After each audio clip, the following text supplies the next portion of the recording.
안녕하세요. 음, 설 명절은 잘 보내셨나요? 네, 이제 중보기도학교 2강 중보기도와 일반기도 2-2를 시작하려고 합니다. 잠깐 기도하고 시작하겠습니다. 고마우신 하나님, 중보기도학교 이제 2강 2-2 이제 만남을 가지려고 합니다.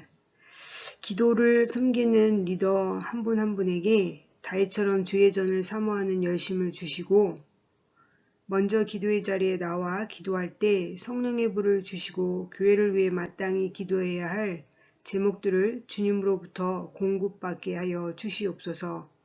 모이기 힘든 때이지만 소망 되신 주님을 바라보며 은혜의 자리인 기도의 자리를 사모하여 기도의 연합을 이루어 갈 수 있도록 인도하여 주시옵소서. 시간도 함께 하실 주님을 찬미하며 귀하신 예수님의 이름으로 기도합니다. 아멘. 제2강 중보기도와 일반기도 2-2 시작하겠습니다. 저희가 이제 시작할 때 구호를 하죠. 구호 준비되셨나요? 구호 준비, 얍! 기도는 영혼의 호흡은 한 주 설 명절로 바쁘셨는데 그래도 기도 호흡을 하셨나요? 바쁜 와중에도 하셨으리라 믿습니다. 2-2는 기도에 관한 말씀과의 만남인데요. 요나서 2장 1절에서 10절을 읽어보면서 기도에 관한 이제 내용을 나눠보겠습니다. 읽어보겠습니다. 천천히 다 같이 한번 읽겠습니다. 요나가 물고기 뱃속에서 그의 하나님 여호와께 기도하여 이르되 내가 받는 고난으로 말미암아 여호와께 불러 아뢰었더니 주께서 내게 대답하셨고 내가 수월의 뱃속에서 부르짖었더니 주께서 내 음성을 들으셨나이다. 주께서 나를 깊음 속 바다 가운데에 던지셨으므로 큰 물이 나를 둘렀고 주의 파도와 큰 물결이 다 내 위에 넘쳤나이다. 내가 말하기를 내가 주의 목전에서 쫓겨났을지라도 다시 주의 성전을 바라보겠다 하였나이다. 물이 나를 영혼까지 둘러싸우며 깊음이 나를 에워싸고 바다 풀이 내 머리를 감쌌나이다. 내가 산의 뿌리까지 내려갔사오며 땅이 그 빗장으로 나를 오래도록 막았사오나 나의 하나님 여호와여 주께서 내 생명을 구덩이에서 건지셨나이다. 내 영혼이 내 속에서 피곤할 때에 내가 여호와를 생각하였더니 내 기도가 주께 이르러 싸우며 주의 성전에 미쳤나이다. 거짓되고 헛된 것을 숭상하는 모든 자는 자기에게 베푸신 은혜를 버렸사오나 나는 감사하는 목소리로 주께 제사를 드리며 나의 소원을 주께 갚겠나이다. 구원은 여호와께 속하였나이다 하니라. 여호와께서 그 물고기에게 말씀하심에 요나를 육지에 토하니라. 아멘. 요나서 2장 1절에서 10절 내용을 잠깐 말씀드리면요. 하나님께서 요나에게 니느웨로 가서 외치라고 말씀하셨죠. 근데 하나님 말씀에 불순종한 요나는 다시스로 가는 배를 타고 하나님을 피하여 도망갑니다. 이것 때문에 배는 풍랑을 만나게 되고 위험에 처한 사람들은 풍랑을 그치게 하려고 요나를 바다에 던집니다. 마침내 풍랑이 그치자 이를 본 사람들은 하나님을 크게 두려워하게 되지요. 하나님이 예비하신 큰 물고기로 바다에 빠진 요나를 삼키게 하셔서 그는 밤낮 3일을 물고기 뱃속에 갇혀있게 됩니다. 요나는 자신이 받는 고난으로 말미암아 하나님께 기도하고 그 응답을 확신합니다. 그리고 하나님은 물고기에게 말씀하셔서 요나를 육지에 토해내게 하시는 내용이 오늘 2장 1절에서 10절 내용에 나와 있습니다. 자, 이 내용을 가지고 질문에 하나하나 질문하고 대답해보고 생각해보고 나눠보도록 하겠습니다. 자, 첫 번째 물고기 뱃속에서 요나는 왜 기도하게 되었습니까? 2절에 의하면 기도는 무엇입니까? 자, 물고기 뱃속에서 요나는 왜 기도하게 되었습니까? 네, 하나님의 명령에 불순종한 후 당하는 연단의 괴로움으로 인하여 기도하게 되었죠. 자, 2절에 의하면 기도는 어떤 것인지 한번 2절 내용을 눈으로 따라 읽어보시고요. 제가 잠깐 말씀드릴게요. 자, 2절 내용에 보면은 요나는 주께서 내게 대답하셨고 주께서 내 음성을 들으셨나이다 라고 말하고 있습니다. 아직 하나님은 구체적인 응답이 없습니다. 그런데도 요나는 하나님이 자기 기도에 대답하셨고 자기 음성을 들으셨다고 앞당겨 말하고 있습니다. 이것은 하나님이 자기를 지켜보고 계시며 자기의 생각과 입술의 말을 모두 듣고 계시다는 사실을 확신하는 말입니다. 하나님의 응답을 믿는 것이죠. 요나는 하나님께 등을 돌리고 멀리 도망가려고 했지만 하나님께서는 끝까지 요나를 따라오셨음을 확신하며 고백한 것입니다. 하나님이 항상 함께 하시고 우리의 사정을 모두 아시며 우리의 필요에 응답하신다는 사실을 정말로 깨닫고 실감하면서 살 수 있다면 그 삶은 참 복된 삶입니다. 제가 잠깐 얘기해 드릴 이제 목사님 부부가 계신데요. 지금은 한국에 나와서 목회 잘하고 계시는데 미국의 신학교에서 교수로 지내다가 한국에 나오셨어요. 근데 미국에 계시면서 목사님은 이제 보스턴에서 교수님으로도 계시면서 목회를 하셨는데요. 그리고 그 아드님이 이제 뉴욕에 살고 있었어요. 근데 어느 토요일 날 오후에 신방을 가고 계시는데 이제 고속도로를 타셨죠. 근데 이제 그 신방 갈 집은 약 1시간 20분 정도 걸리는 거예요. 근데 고속도로로 막 가고 있는데 정체될 곳이 아닌데 정말 주차장이 된 것처럼 교통체증이 극심했다는 거예요. 그래서 보니까 이제 500m 전방에 휴게소가 있다는 표지판을 보시고 이렇게 밀릴 것 같으면 잠깐 휴게소에서 들렸다가 가는 게 낫겠다라고 선택하셔서 휴게소에 들어가셨어요. 그리고 휴게소에 들어갔다가 이제 화장실에 들어갔다가 나오시는데 바로 그 옆에 현금 인출기가 있었다는 거예요. 근데 그 순간 아들에게 전화가 왔어요. 어디에 있었죠? 아들이요? 뉴욕에 있었죠. 근데 아들의 첫 마디가 뭐냐면 아빠 지금 바로 돈 좀 보내줄 수 있으세요? 네. 근데 이제 이 목사님은 아들에게 늘 잔소리를 하셨대요. 돈 아껴 쓰라고. 근데 이제 아들이 급히 송금해야 될 돈이 있었는데 잔고가 부족해가지고 아버지에게 전화를 한 거죠. 그래서 그때 목사님은 얼마가 필요하냐 묻고서 그 액수를 바로 그 현금 인출기에서 바로 이체시켜 주셨다고 했어요. 그러면서 뭐라고 고백하냐면 하나님께서 나의 아들을 주목하시고 사랑하신다는 생각이 들으셨다는 거예요. 아들이 돈을 지불해야 할 순간에 맞춰 고속도로를 막히게 해서 목사님 부부가 휴게소에 들리게 하신 것이라고 목사님은 생각하시는 거예요. 뿐만 아니라 하나님은 그 현금 인출기 앞에서 아들의 전화를 받게 하셨고 그 모든 것이 그 타이밍이 신문만치하다 생각이 들어서 한 대 쿵 얻어 맞았다는 느낌이 들었다라고 이제 고백을 하시는 거예요. 그러면서 하나님께서 아들이 보내달라는 돈을 보내주라고 그 자리에 가도록 인도하셨음을 깨닫게 되었고 또 하늘 아버지께서 하나님께서 그 아들의 육신의 아빠인 저보다 더 그 아들을 사랑하고 계시는구나. 그리고 송금한 후에는 휴게소를 다시 고속도로를 타셨는데 신방 약속이 늦을까봐 염려하셨지만 500m쯤 갔을 때에 그 도로가 시원하게 뚫렸다는 거예요. 그 길이 막힐 이유가 없었는데 막혔던 것이죠. 나중에 알고 보니까 그 휴게소 앞뒤 구간에 약 1km 정도만 이유를 모르게 막혔던 것이라고 하는 얘기를 들으셨다는 거예요. 그러니까 하나님께서는 이렇게 우리 한 사람 한 사람의 상황을 아시고 기이한 방법을 통해 우리의 필요에 응답해 주십니다. 그 하나님의 손길을 믿으십니까?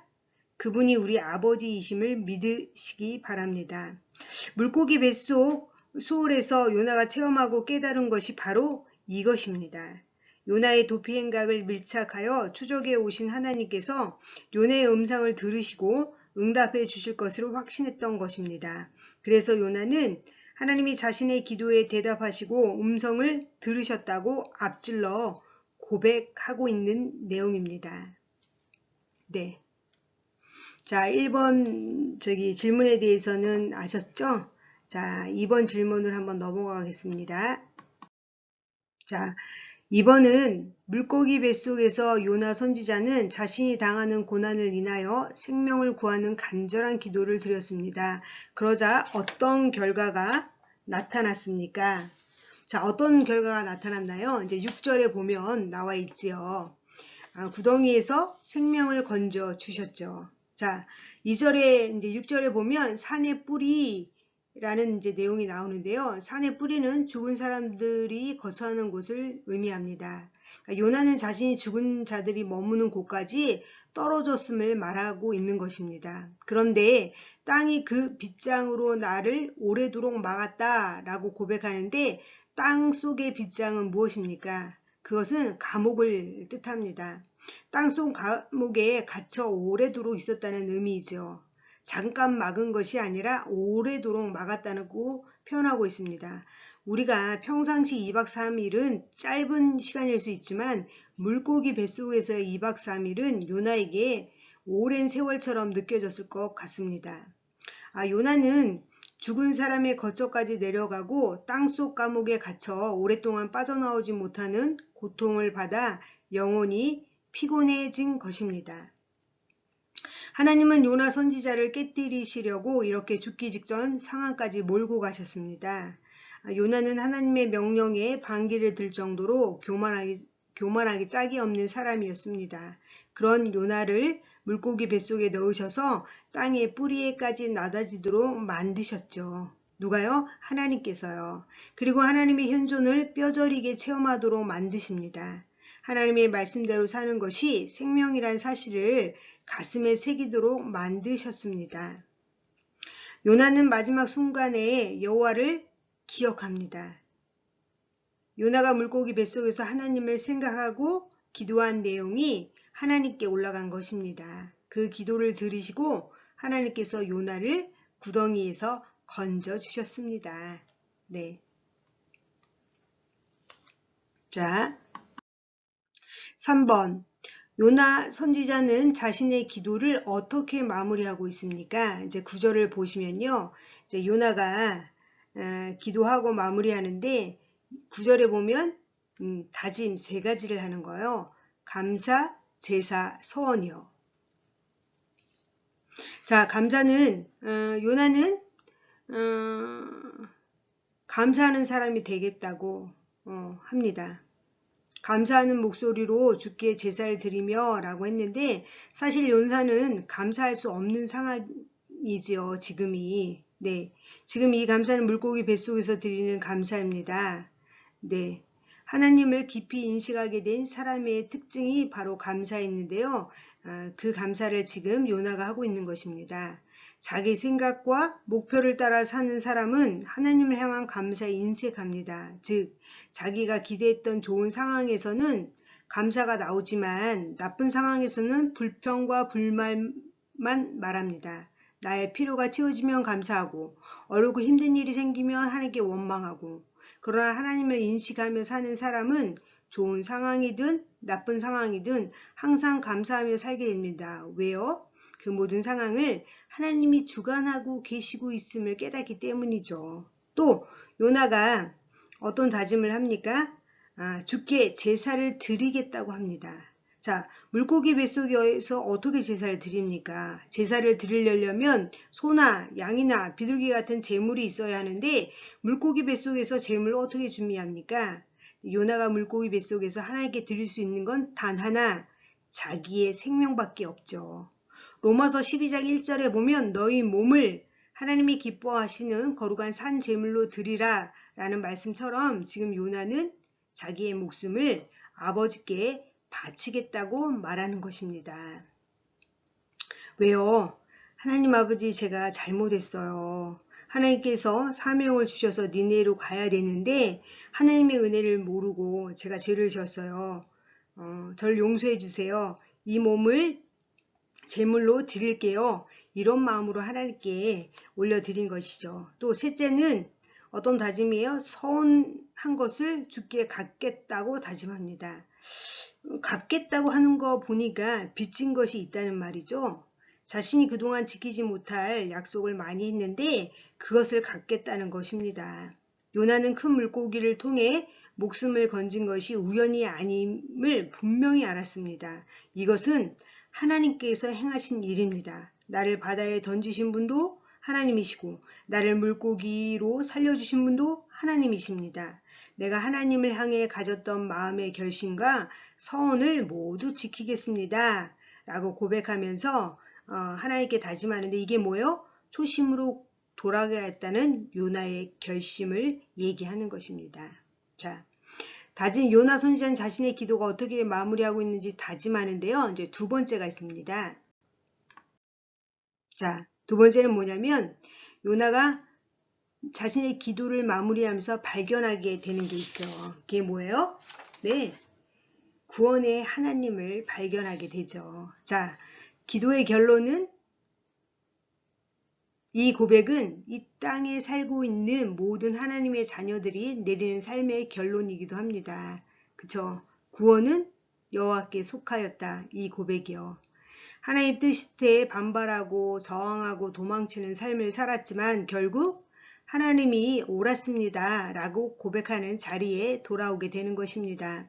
그러나 구원은 여호와께 속한 것입니다. 라는 말은 함부로 가볍게 고백할 수 있는 내용은 아닙니다. 이 고백에 요나의 체험이 담겨 있기 때문입니다. 이 고백은 죽음의 자리까지 내려가 몸부림치는 경험을 거친 다음에야 비로소 나올 수 있는 것입니다.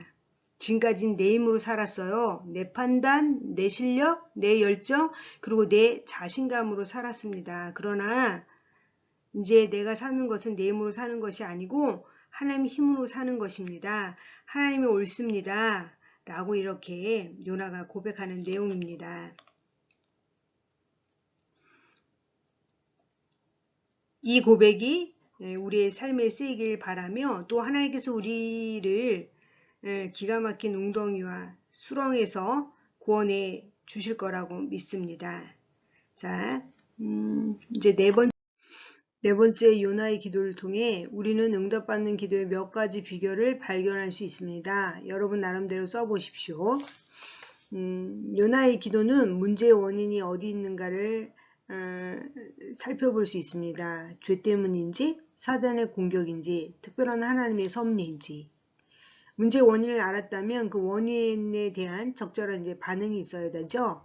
회개를 할 것인지, 사단의 공격이라면 이제 대적하고 영적 전쟁을 할 것인지, 하나님의 섭리라면 인내해야 되겠죠. 또 기도의 응답은 전적으로 하나님께 있음을 믿고 하나님만 신뢰하는 일, 또 간절히 기도하고 하나님을 감동시키는 일, 또 기도한 후에는 의심하거나 낙심하지 않는 일, 또 기도하면서 서원한 것이 있다면 하나님께 성실히 서원을 갚는 일, 또 응답받은 것을 믿고 감사로 제사를 드리는 일, 그런 일들이 있음을 이제 요나의 기도를 통해서 알 수 있습니다. 이제 성경이 나타난 응답받는 기도 7대 조건이라고 이제 그 책에는 나와 있는데요. 이제 말씀이랑 이제 써놨으니까 한번 찾아보시면 좋을 것 같아요. 이제 저는 개인적으로 회개는 반드시 있어야 되죠. 그리고 전심으로 하나님께 기도해야 되고, 그러니까 하나하나 한번 보면서 성경도 찾아보면서 하셨으면 좋겠습니다. 기도로 마무리하겠습니다. 고난을 통해 하나님 앞에서 제가 죄인임을 깨닫게 해주셔서 인생의 최고의 기쁨인 회개의 기쁨을 누리게 하시니 감사합니다. 깜깜하고 답답한 환경에 있다 할지라도 이 속에서 주님만을 바라볼 수 있도록 인도하시고 이 고난의 환경이 하나님의 응답을 받게 하는 환경임을 아는 믿음을 허락하여 주셔서 사명을 감당하는 삶으로 한 분 한 분을 인도하여 주시옵소서. 감사드리며 귀하신 예수님의 이름으로 기도합니다. 아멘.